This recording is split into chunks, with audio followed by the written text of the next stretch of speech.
I gave, if anyone in the audience would like one as well, I'm happy to hand those out, but gave to the board members. This is just an update on the big picture for the summer institute that we're planning for math teachers. Last summer we did an institute for all math teachers and elementary teachers as well. This year we're focusing on people who have 5 to 9 endorsement or high school teachers. And I know you guys sat through a long-winded presentation about why math is changing. It is changing. It's changing substantively. I mean, it's a major shift and a major expectation shift for our students and for our teachers.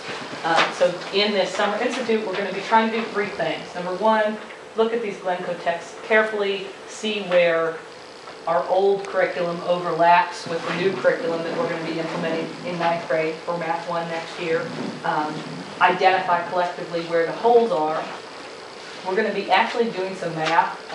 I had a short stint teaching at New River Community Technical College, and I'm going to be putting together some lessons that are kind of above where teachers are expected to be teaching so that they can have a more clear view of where we're heading. So a piece of this institute is going to be math teachers as students.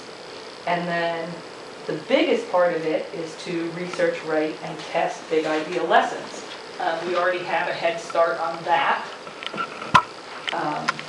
We started on that throughout the year. We've been collaboratively planning, implementing, and testing lessons that should reveal to students the big idea of the math that they're studying, as opposed to sort of lessons that help them practice individual skills. Hope to be modeling constantly what an effective classroom looks like.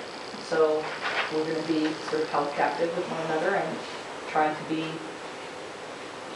implementing all of the best practices that we know are out there for math classrooms, for classrooms in general.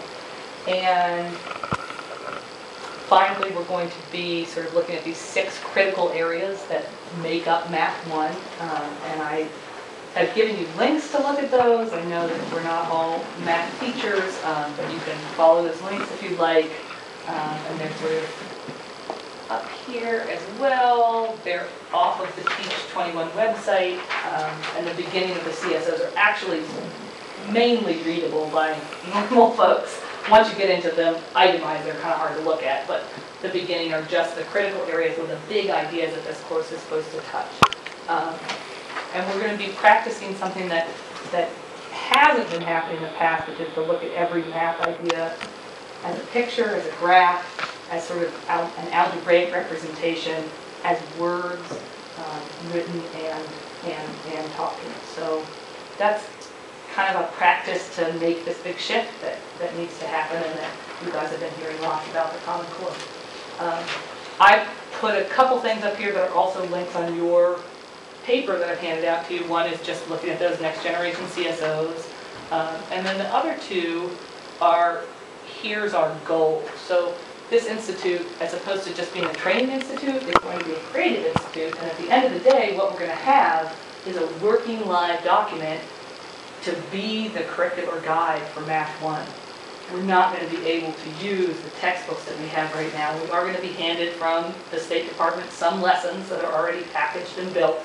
But as you can well imagine, something that's created collaboratively by our teachers will work a lot better. This is from a private school in Florida, which is already sort of, we're using the same format. This is called Live Binder, and it's basically a 3-ring binder in which you can stick in a Word document or a PowerPoint or video or actual explanation of math or a lesson or, dot, dot, dot. But this link is on your paper as well if you'd like to look at sort of what this will look like.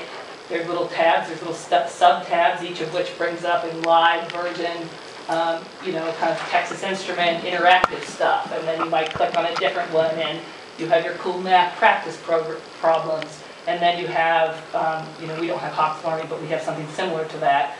And then you can actually go in and say, read my text. I can download it, I have practice problems and explanations.